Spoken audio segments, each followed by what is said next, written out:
recently I heard this story, I don't know how true it is, but recently I heard the story about the people who make Flora Margarine, that they were losing out their market a wee bit to a lot of other butters like Country Made and Dairy Spread and Connacht Gold, and all these were taking over the market, and Flora was kind of taking a back seat. So they decided they would have a competition to get a selling slogan for Flora Margarine. And they decided that the way they would do it, they would get people to come and do a natural thing in front of a microphone in the television studios and record it, and if it worked out, they would use it as their ad.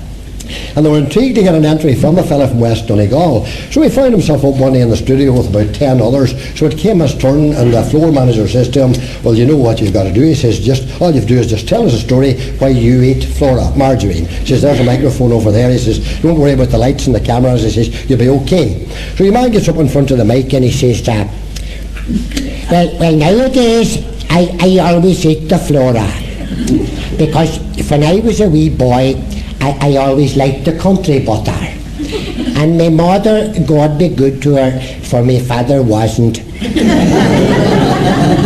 She always made the country butter.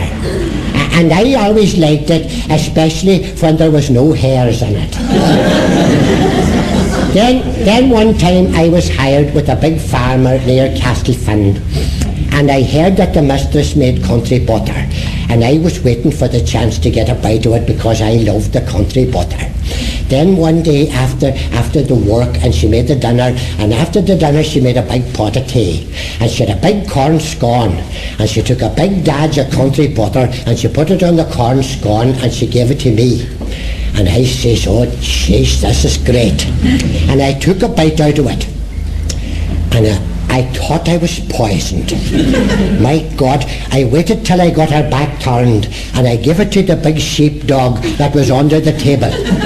And I clear to God, he had to lick his own arse to get the bad taste out of his mouth. Nowadays I always eat the Flora.